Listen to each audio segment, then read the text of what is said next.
Bonjour les amis, regardez ce magnifique endroit, cette magnifique rivière, la Vernaison, qui coule dans ce merveilleux parc du Vercors.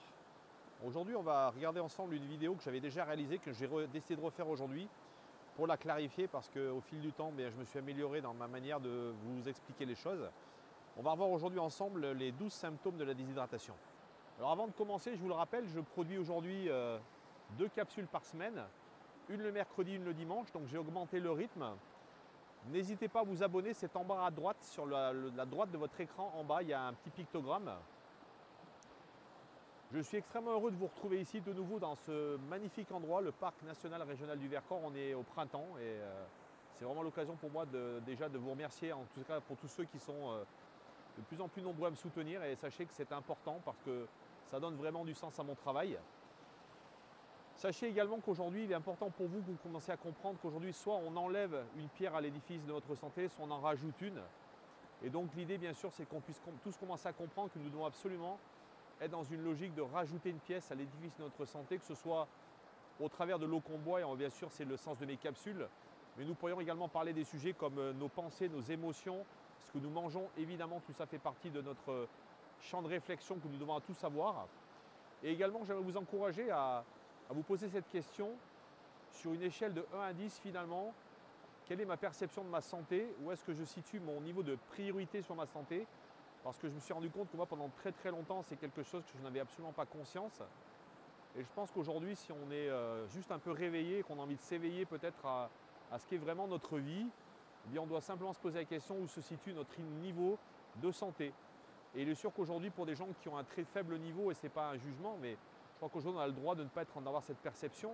Mais il est sûr que quelqu'un qui a un niveau de perception à 2 ou à 3 n'aura pas grand intérêt à regarder cette capsule. Maintenant, si vous êtes au-delà de 5, 6, 7, 8 et au-delà, évidemment que cette capsule va faire écho dans votre réflexion et dans votre compréhension de ce qu'est votre santé. Que nous dit aujourd'hui Wikipédia dans sa définition? On vous dit que la déshydratation correspond à un manque d'eau et de sels minéraux dans le corps essentiel au bon fonctionnement de l'organisme. Donc vous voyez que simplement, ça vous explique qu'aujourd'hui, l'eau, c'est complètement nécessaire à notre santé. Et aujourd'hui, je vais simplement aborder l'hydratation sur 2 aspects. Le fait que déjà, nous n'ayons pas d'hydratation du tout, mais également nous avons une mauvaise hydratation. Et ça, je l'expliquerai notamment dans une des propriétés de l'eau Kangen, parce qu'on va le voir que c'est une eau qui hydrate avec vraiment beaucoup de capacité. Donc je propose qu'on regarde maintenant ensemble et qu'on étudie ensemble les 12 symptômes de la déshydratation. Je vous mets également en description sur la capsule le schéma sur lequel vous allez retrouver ces 12 symptômes et on va donc les énumérer les uns après les autres.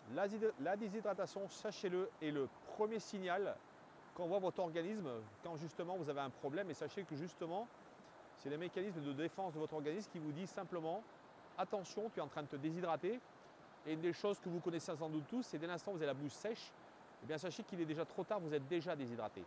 On est sans doute à 95% de la population en déshydratation parce qu'aujourd'hui, simplement, nous n'avons pas une bonne eau à boire et notamment le fait de confondre boire de l'eau et boire différentes boissons. Mais ça, ce sera l'objet d'une autre capsule. Sachez qu'un des premiers symptômes de la déshydratation, c'est la fatigue. Sachez que l'organisme a des difficultés notamment à effectuer des tâches. L'activité de nos enzymes est ralentie et sachez que 1% de déshydratation crée de la fatigue. Donc vous voyez qu'aujourd'hui, quand on regarde aujourd'hui notamment les enfants, je pense notamment aux enfants dans les écoles, qui en fin de journée sont excessivement, même souvent hyperactifs ou fatigués, eh bien ça tient simplement au fait qu'aujourd'hui, on ne donne même pas accès au fait de pouvoir boire régulièrement dans la journée. Et ça crée de la fatigue. Donc vous voyez que la fatigue, qui pourrait paraître quelque chose d'anodin en se disant c'est quelque chose de normal puisque j'ai travaillé, eh bien sachez que ça tient essentiellement d'abord à une mauvaise hydratation, à la déshydratation. Un deuxième aspect des symptômes de la déshydratation, c'est la constipation. Sachez que lorsque j'ai découvert moi ce concept, cette eau Kangen, il y a 14 ans, j'ai véritablement découvert que ce monde de la constipation était à lui seul un monde qui touchait un grand nombre de gens. Sachez qu'aujourd'hui, on le dit, les orientaux nous disent que notre intestin est notre deuxième cerveau. Toutes les maladies naissent dans l'intestin. Aujourd'hui, le gros intestin notamment, il nécessite une grande quantité d'eau par jour pour fonctionner et assumer notamment bien sûr l'hydratation et les sels que vous allez donc produire. S'hydrater correctement, ça veut dire avoir une bonne digestion et donc une bonne élimination des déchets et le fait de ne pas être constipé. Et je vous le redis encore une fois, la constipation est véritablement un signe d'une déshydratation. Le troisième symptôme est l'hypertension. Alors l'hypertension, ça touche également beaucoup de gens. C'est le fait que, eh bien, effectivement, parce que notre sang est beaucoup trop épais, eh bien, notre cœur a du mal à pomper ce sang qui est trop épais. Et à l'inverse, un sang beaucoup plus fluide va rendre justement la capacité de notre cœur à justement pomper ce sang beaucoup plus facilement, le rendre beaucoup plus fluide et donc créer effectivement quelque chose qui va être beaucoup moins pénible pour l'organisme et donc créer une fluidité beaucoup plus importante et donc diminuer cette hypertension. Je vous le rappelle, j'ai fait une capsule sur un monsieur qui s'appelait Sang Wang, qui était un scientifique coréen qui a écrit un livre qui s'appelle Le secret de la longévité, dont je remettrai encore le livre en description, qui est pour moi vraiment une des bibles de ce métier. Eh bien, sachez que lui, à son époque, je crois qu'il avait, à l'époque, il avait, je crois, 55 ans. Il a fait baisser de 1,2 ou 1,3 son hypertension artérielle de l'époque. Et c'est ce qui lui a permis de découvrir que notamment l'eau alcaline ionisée était véritablement une des réponses à cette hypertension. Ce qui va également avec le deuxième symptôme qui est la constipation, c'est évidemment les désordres digestifs. Et on a un grand nombre de gens qui souffrent notamment, vous savez, de tous ces problèmes de remontée acide. Et on voit beaucoup de gens aujourd'hui prendre des médicaments, vous savez, ces sachets qu'on prend pour digérer qui ne font finalement que ramener des produits chimiques dans notre estomac. La déshydratation crée une réduction des sucs digestifs puisque je vous le rappelle, tout ce qui est liquide dans notre corps vient de l'hydratation. Donc les sucs digestifs sont bien sûr créés par l'eau qui est dans notre corps. C'est ni plus ni moins le fait qu'aujourd'hui, eh bien, notre corps manquant d'eau, eh bien, j'ai moins de sucs digestifs, donc j'ai une digestion qui va être effectivement beaucoup moins efficace. Ça crée des brûlures d'estomac, des gastrites, des ulcères, donc tout ce qu'on voit aujourd'hui. Et pour poursuivre, nous allons donc poursuivre avec une des cinquièmes problématiques, ce sont les problèmes de peau. Alors on pourrait se dire, tiens, finalement, pourquoi l'hydratation à avoir avec la peau? C'est le premier organe de notre corps, c'est à peu près 2 mètres carrés en surface, je vous le rappelle. Le derme et l'épiderme, il faut savoir qu'ils sont composés d'eau. Le collagène ne peut se produire dans votre corps s'il n'y a pas d'eau. Des vertèbres, c'est extrêmement souvent là qu'on voit les problématiques, puisque sachez que je suis un IRM. J'ai une de mes amies qui m'a dit avoir passé un IRM et on m'a expliqué que sur un IRM, on est capable de voir une hydratation de vos vertèbres ou non en fonction de leur couleur. Le septième symptôme de la déshydratation, c'est le cholestérol. Sachez que la perte d'eau cellulaire liée à la déshydratation, eh bien, en fin de compte, ça crée beaucoup plus de cholestérol. Là également, c'est un mécanisme de défense de l'organisme. Donc en fin de compte, il est produit afin justement de contenir la perte d'eau. Le cholestérol va aussi se fixer sur nos artères notamment parce que on a une eau qui malheureusement n'est pas en capacité de nous nettoyer correctement. Vous voyez que quand je parlais d'une mauvaise hydratation, c'est aussi de cela dont il s'agit, puisqu'on peut aussi effectivement développer du cholestérol parce que l'eau que nous buvons justement n'est pas en capacité, n'a pas cette efficience de pouvoir justement nettoyer notamment dans nos artères ce cholestérol. Le huitième aspect de la déshydratation, le symptôme en tout cas, c'est les ennuis respiratoires et là ça touche un grand nombre de gens, je pense notamment aux gens qui sont asthmatiques.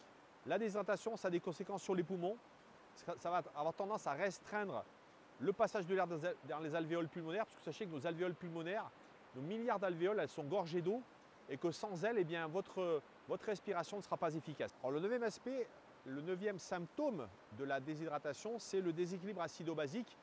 Vous m'avez souvent entendu parler de cette chose-là, mais sachez que cet équilibre acido-basique dans notre corps, donc qui régule l'acidité et l'alcalinité, en fin de compte, il faut savoir que cette problématique de terrain, justement, la déshydratation, bien, elle va dérégler la balance acido-basique. Heureusement, faire que notre corps va plutôt aller dans le côté acide, parce que je vous le rappelle qu'aujourd'hui, nous avons malheureusement des modes alimentaires et des modes de vie sur le plan émotionnel, physique et également de tout ce qui nous entoure qui rendent notre corps extrêmement acide. Le dixième point, le dixième symptôme, c'est la prise de poids, l'obésité, puisque sachez-le que notamment la soif, c'est confondu souvent avec la faim, c'est-à-dire que là, à des moments où nous devrions plutôt boire, eh bien nous mangeons. En créant notamment lorsqu'on est déshydraté, on crée également de l'acidité par le fait que notre corps va créer des déchets acides, donc ce qu'on appelle dans les tissus adipeux, notamment chez les hommes, vous voyez, ça se situe plutôt sur le ventre et les femmes plutôt les fesses et les cuisses. Et sachez que les tissus adipeux sont créés justement également pour sauver le corps d'une certaine manière, lui permettre de stocker les déchets là où il le peut. Et donc vous voyez, ces déchets acides vont contribuer également à ce que vous preniez du poids. 11e aspect de la déshydratation, donc le 11e symptôme touche tout ce qui est foie, rein, vessie, donc qui sont plutôt les organes qui permettent à notre corps de se nettoyer. La déshydratation, elle va rendre paresseux également le processus de ces organes qui justement filtrent les toxines avec beaucoup d'eau. Donc vous imaginez qu'aujourd'hui, si vous privez votre corps, notamment les reins, d'avoir assez d'eau, il ne va pas assez filtrer de toxines, donc il va se charger. Et donc d'une certaine manière, la déshydratation va véritablement provoquer une concentration de toxines dans votre corps que justement l'eau qui va lui manquer ne va pas pouvoir éliminer. Donc vous voyez que là c'est un processus qui est extrêmement critique et on comprend pourquoi ce processus notamment qu'on appelle notamment le système lymphatique qui est là justement pour pouvoir drainer les déchets et notamment que ce soit encore une fois le foie, les reins essentiellement, eh bien vont devenir paresseux et ne pas pouvoir faire leur travail. Le 12e et dernier symptôme de déshydratation, c'est le vieillissement prématuré, notamment sur le plan cellulaire. Eh bien, le nouveau-né contient aujourd'hui 90% d'eau et que la quantité d'eau diminue avec l'âge. Eh bien, aujourd'hui, des personnes âgées peuvent se retrouver simplement avec 50% d'eau.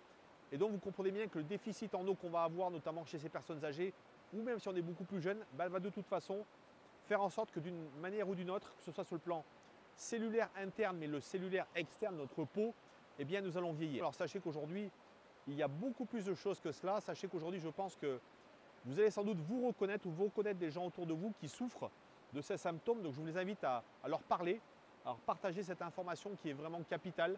C'est comment justement retrouver une forme de souveraineté pour votre santé, pour leur santé, avec le fait de boire une bonne eau. Et j'espère que cette capsule vous aura permis simplement de comprendre les mécanismes simplifiés. Évidemment, je ne suis pas médecin, vous le savez, et je ne ferai jamais aucune allégation médicale en vous disant que cette eau va résoudre des problèmes. Évidemment qu'aujourd'hui, si vous êtes malade, c'est un médecin qu'il faut voir.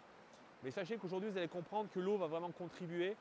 Si vous comprenez que boire une bonne eau, évidemment, va pouvoir nettoyer votre corps. Et voyez, à l'image de cette rivière qui est en train d'emporter tout ce qui se passe, ben imaginez votre corps pouvoir retrouver cette vie avec une eau qui va vraiment être déjà de bonne qualité, mais qui va surtout vous permettre de vous nettoyer.